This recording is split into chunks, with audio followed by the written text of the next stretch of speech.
Lily Tomlin once said, "Somebody should do something about that."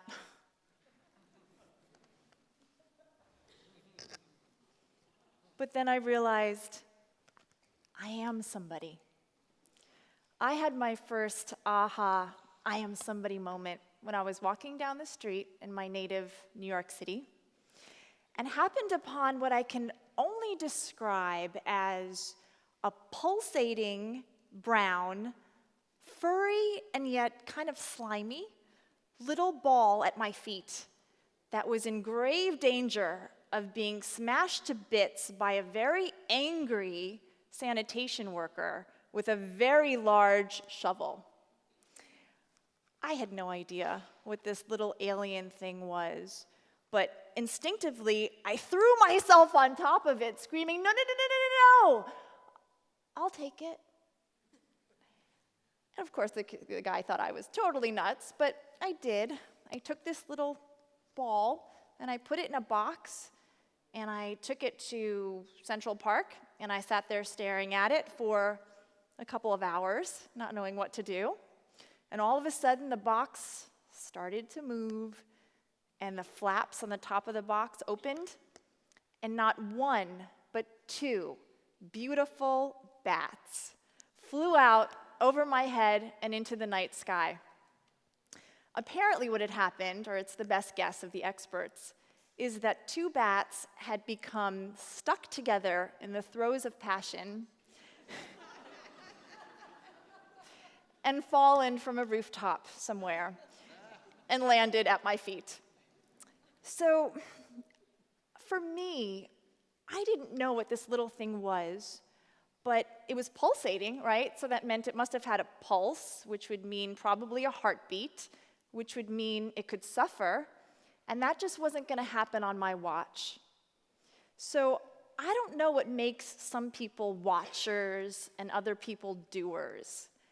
I don't know what plants a seed that blossoms into a calling.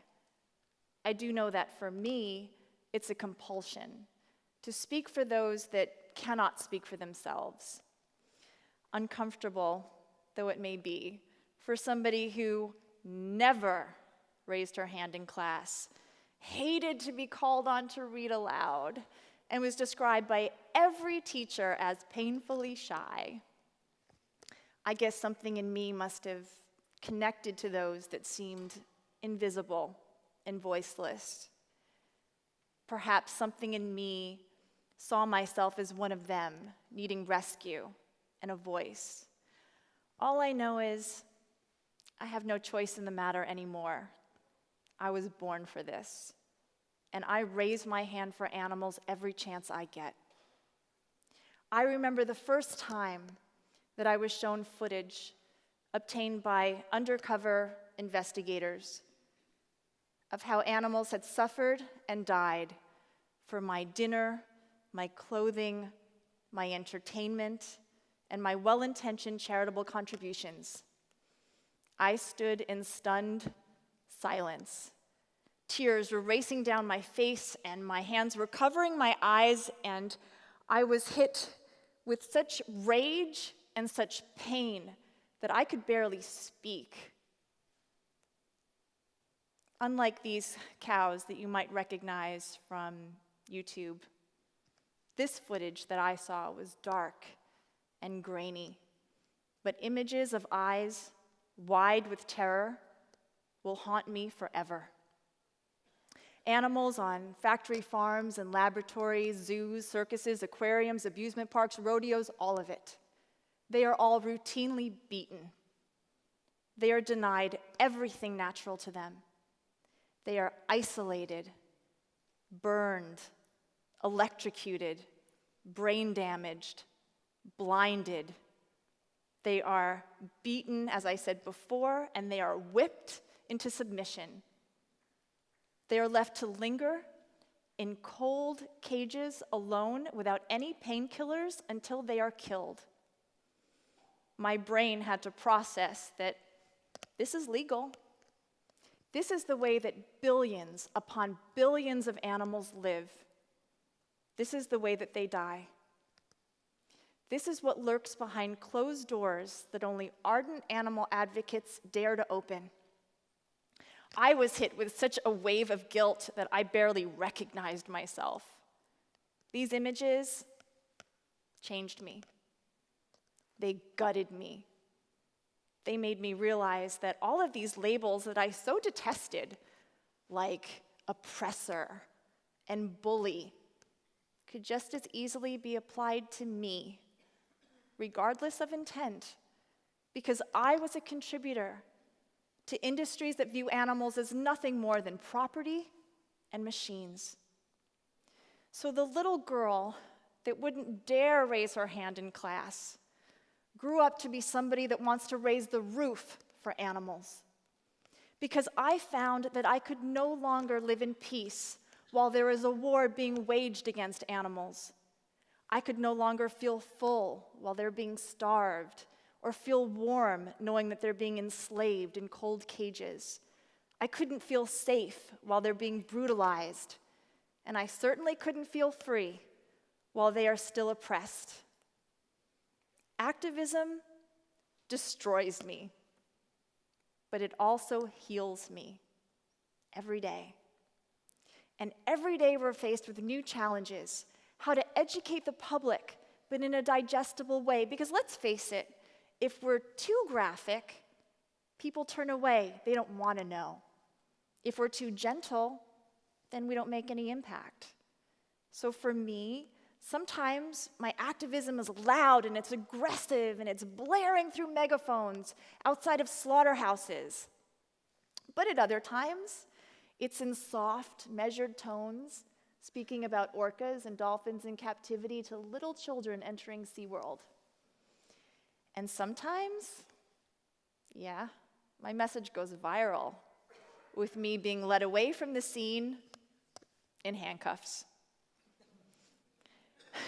I believe that activism starts as a whisper in our soul, a voice way down deep inside, almost like intuition, that presents itself as an unmistakable knowing that nudges us to look our conscience dead in the eye and ask ourselves the tough questions, such as, is this moral? Is this the right choice for me? Can I sleep at night knowing what I know now? Am I living my truth? And oftentimes the answers, they will surprise us. A revolution begins with an idea, a truth in ourselves that we cannot deny and feel compelled to spread, regardless of the fact that, it might isolate us from those close to us. It might take our safety, our freedom, and put them at risk. It can drive us to our darkest depths of despair and break our hearts. But it's worth it. Oh man, is it worth it? Because a revolution brings about change whose time has come, and we are at a tipping point of this revolution that begins and builds with each of us recognizing what we know is true in the most sacred places of our hearts and acting on it. For me, giving these animals a voice, these choiceless animals, helps illuminate these dark, cold, barren enclosures that ring out with cries of pain, loneliness, and torture, voices begging to be seen, to be recognized, to know that they are not alone and that, yes, they are heard. And maybe, somehow, this makes me feel less alone, acting on behalf of these animals that I will never meet, but fight for every day, has connected me to a global cry for justice that has moved mountains for other social justice movements. It has taken me from feeling like a powerless individual to an important, proactive part of the wheel that is a driving force toward making this world a kinder and gentler and more sustainable place to live, connecting me to my highest self as a citizen of the world that I live in. I have planted a seed of change, and I delight in seeing it grow. As more and more animals are awarded rights, and veganism takes its place in the mainstream,